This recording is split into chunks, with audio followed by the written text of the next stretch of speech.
Before breakfast, your gut is already changing its chemistry, movement, blood flow, and microbial activity, so your first choices can shape the entire morning. Coffee is not automatically harmful. Breakfast is not mandatory for everyone, and warm water is not magic. The real story is timing, tolerance, and composition. In the next 20 minutes, we will follow your stomach, hormones, liver, pancreas, microbes, and brain through the first 90 minutes after waking. You will see why one identical breakfast can feel steady for one person, heavy for another, and completely unnecessary for someone else. The goal is not a rigid ritual, it is a decision system that helps you choose food, fluids, and caffeine without fighting your own biology. Your morning begins before conscious thought light reaches your eyes, nerve signals accelerate, body temperature rises, and metabolic clocks start coordinating. Meanwhile, the stomach is neither empty acid waiting to attack, nor a dormant bag. It is a regulated organ continuously balancing secretion and protection. That balance is influenced by sleep, stress, medication, reflux, meal timing, and what you ate the previous evening, not one universal morning rule. So instead of asking, what must everyone consume first? Ask a better question: what signal does my body need first today? That single question turns morning nutrition from internet folklore into practical physiology, and it begins with the moment your eyes open. Morning light resets the brain's master clock, which then coordinates peripheral clocks in the liver, pancreas, muscle, and digestive tract. These clocks do not command an exact breakfast hour, but they influence insulin sensitivity, digestive motility, appetite signals, and how efficiently nutrients are handled. After waking, cortisol usually rises as part of a normal alerting response. This is useful physiology, not evidence that your body is being damaged. The size of that rise varies with sleep timing, light exposure, anticipation, stress, shift work, and individual biology, so percentages never describe everyone. Cortisol can affect digestion indirectly through nervous and immune pathways, yet a normal morning increase does not automatically strip away the stomach's protection. Your stomach protects itself with mucus, bicarbonate, tight cellular junctions, rapid repair, and carefully regulated blood flow working together. Problems arise when defenses are disrupted by factors such as Helicobacter pylori, anti-inflammatory medicines, smoking, heavy alcohol use, or severe physiological stress. This distinction matters because blaming every symptom on morning acid can distract from reflux, ulcers, medication effects, gallbladder disease, or functional dyspepsia. Biology gives you tendencies, not commands. The best routine respects those rhythms while adapting to symptoms, medical conditions, and daily demands. The first useful signal is therefore awareness. Notice thirst, hunger, nausea, reflux, bowel urgency, and energy before automatically repeating yesterday's routines. During sleep, you lose water through breathing, sweating, and urine production. So many people wake mildly thirsty even when they feel normal. Drinking water after waking is a simple way to replace fluid, but it does not detoxify organs or wash toxins from the stomach. Your kidneys, liver, lungs, skin, and intestines already manage waste continuously. Water supports those systems rather than replacing their work. Room temperature, cool or warm water can all hydrate. Choose the temperature that feels comfortable and does not worsen nausea or sensitivity. Warm fluid may feel soothing and can influence gastric sensation, but evidence does not support treating it as a universal digestive reset. A practical starting amount is 1 glass, followed by more according to thirst, climate, exercise, pregnancy, illness, and medical advice. People with heart failure, advanced kidney disease, or prescribed fluid restrictions should follow their clinical plan instead of generic hydration targets. Water can also support bowel regularity. When combined with adequate fiber and movement, increasing fiber without sufficient fluid may worsen discomfort. If plain water triggers nausea, try smaller sips, remain upright, and investigate persistent symptoms rather than forcing a large volume quickly. Hydration is helpful because it is basic, flexible, and low cost, not because temperature or timing unlocks a secret biochemical switch. Hunger after waking varies widely because appetite depends on meal timing, sleep quality, circadian phase, activity, stress, and learned habits.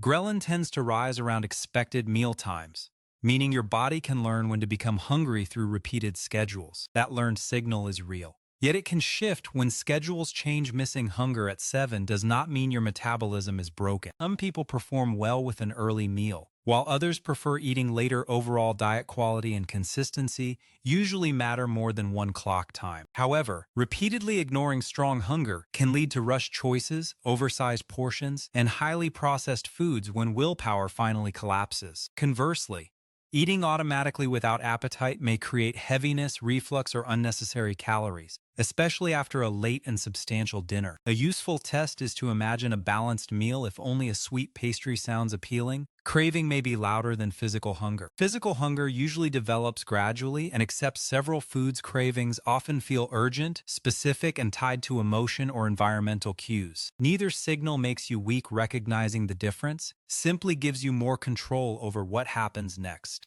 Once hydration and appetite are assessed, the next question becomes composition. What kind of meal creates stable energy without overwhelming digestion? The stable first meal usually combines protein, fiber-rich carbohydrate, healthy fat, and minimally processed plants rather than relying on one miracle ingredient. Protein slows gastric emptying, supports fullness, and supplies amino acids for muscle, enzymes, immune proteins, and tissue repair. Fiber adds bulk, traps water, slows carbohydrate absorption, and delivers fermentable material to microbes farther down the digestive tract. Unsaturated fats from nuts, seeds, avocado, or olive oil can increase satisfaction and help absorb fat-soluble nutrients. Whole or lightly processed plants contribute vitamins, minerals, polyphenols, water, and structural complexity that refined products often lose. Examples include eggs with vegetables and whole grain toast, yogurt with oats and berries, or tofu with greens and brown rice. The best option is one you tolerate, can afford, enjoy, and repeat. An ideal meal that never fits your life has little value. Portion size should match body size, activity, goals, medication, and later meals, rather than copying a creator's plate exactly. If morning appetite is low,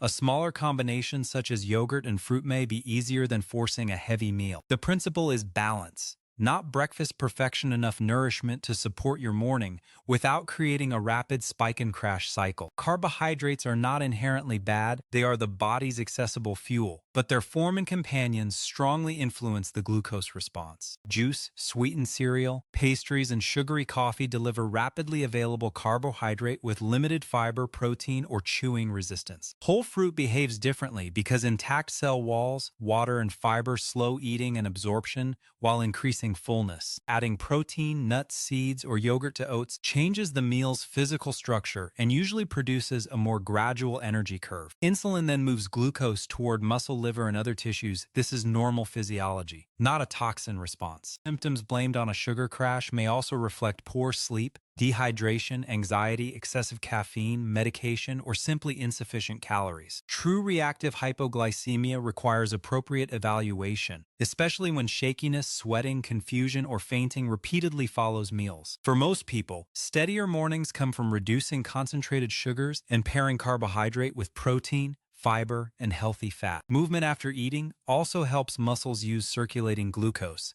so a brief walk can complement meal composition without becoming punishment. The objective is not perfectly flat glucose. Healthy metabolism naturally rises after food, then returns toward baseline in a controlled pattern.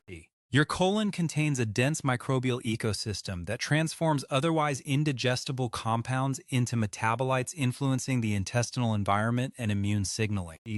Different organisms specialize in different substrates, so dietary diversity generally supports a broader range of microbial functions than repetitive eating. Fermentable fibers can be converted into short-chain fatty acids, including acetate, propionate, and butyrate, each participating in distinct pathways. Butyrate is an important fuel for colon cells and is associated with barrier maintenance, although human outcomes depend on the entire dietary context. Prebiotic sources include oats, barley, legumes, onions, garlic, bananas, cooled potatoes, and many other plants. Not one required superfood. Increasing fiber too quickly can cause gas, bloating, and pain because fermentation rises faster than the gut adapts. Gradual increases, adequate fluid, and varied sources are usually more comfortable than abruptly doubling intake after years of low-fiber eating. Fermented foods may introduce living microbes or microbial products, but survival varies by product, processing, storage, and the individual gut environment. Probiotics are strain-specific tools. Not interchangeable species. Benefits shown for one strain cannot automatically be assigned to every bottle. Your first meal can contribute to microbial health, but the ecosystem responds to repeated patterns across days and weeks.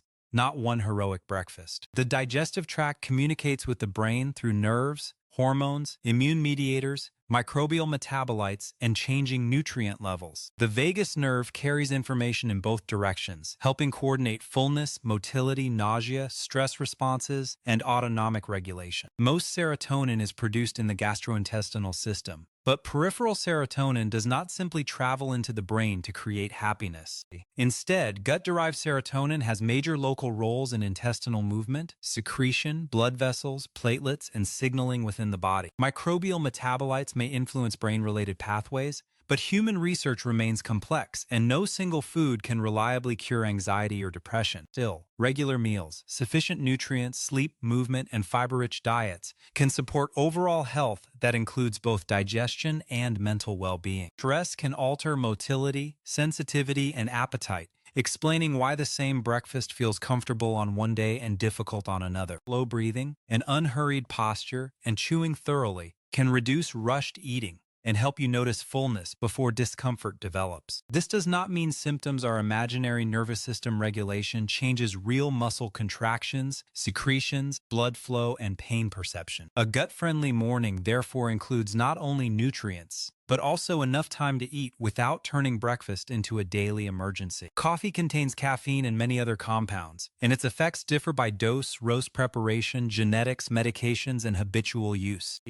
Caffeine blocks adenosine receptors, reducing perceived sleep pressure and increasing alertness. It does not create energy from nothing. It can temporarily raise blood pressure, stimulate the colon, increase anxiety, disturb sleep, or worsen palpitations in susceptible people. Coffee may provoke reflux or stomach discomfort in some individuals, yet population evidence does not support calling it universally damaging to the stomach. Having coffee with food may feel gentler for some people, especially those with nausea, reflux, or shakiness, but it is not mandatory for everyone. The popular rule to wait exactly 90 minutes after waking is not a universal clinical guideline. Personal response and sleep protection matter more. A more evidence-aligned approach is to avoid caffeine too late, use the smallest effective dose, and observe anxiety, reflux, and sleep quality. Pregnancy, certain heart rhythm problems, panic symptoms, and medication interactions may require lower limits or individualized medical guidance. Energy drinks add another problem. Concentrated caffeine